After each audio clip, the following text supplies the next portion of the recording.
And this Bible reading time,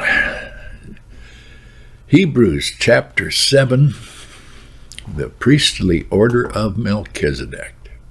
And you can read the story of him back in Genesis 14. For this Melchizedek, king of Salem, priest of the Most High God, he met Abraham returning from the slaughter of the kings and blessed him. And to him, Abraham, a portion, a tenth part of everything. He's the first by translation of his name, King of Righteousness. And then he is also King of Salem, that is, King of Peace. He is without father or mother or genealogy, having neither beginning of days nor end of life, but resembling the Son of God. He continues a priest forever. He is a type of Christ. Well, you see how great this man was to whom Abraham, the patriarch, gave spoils. And those descendants of Levi who received the priestly office, they have a commandment in a law to take tithes from the people, that is from their brothers, though these also are descended from Abraham. But this man, who does not have his descent from them, he received tithes from Abraham. He blessed him who had the promises. It's beyond dispute that the inferior is blessed by the superior. In the one case, tithes are received by mortal men, but in the other case, by one of whom it is testified that he lives. One might even say that Levi himself, who receives tithes, he paid tithes through Abraham.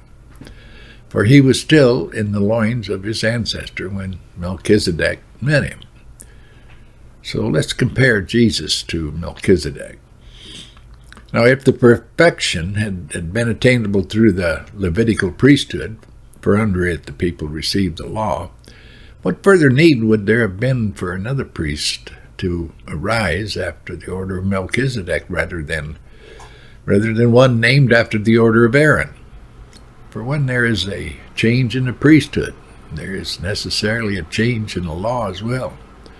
For the one of whom these things are spoken, he belonged to another tribe, from which no one has ever served at the altar, for it's evident that our Lord was descended from Judah. And in connection with that tribe, Moses said nothing about priests. This becomes even more evident when another priest arises in the likeness of Melchizedek.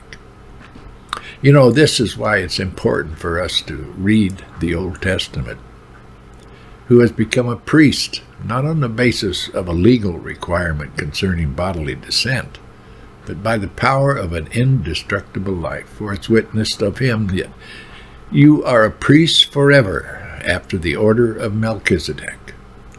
For on the one hand, the former commandment is set aside because of its weakness and its uselessness, for the law made nothing perfect.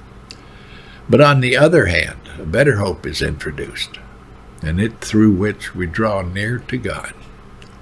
And it was not without an oath for those who formerly become priests.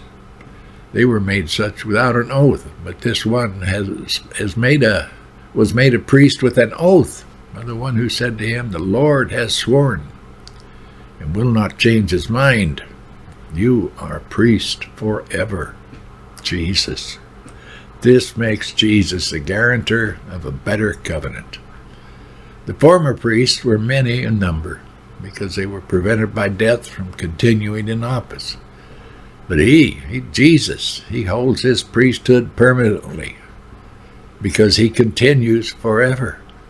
Consequently, he is able to save to the uttermost those who draw near to God through him, since he always lives to make intercession for them.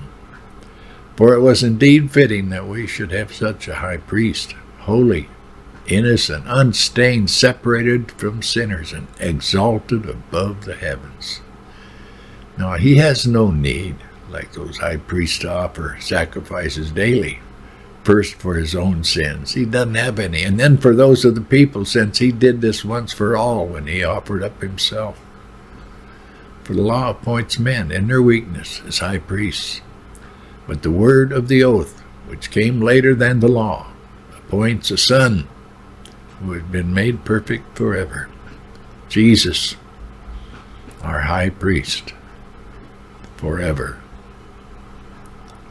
And he's up there taking care of us. God bless, Pilgrim. See you later with the devotion.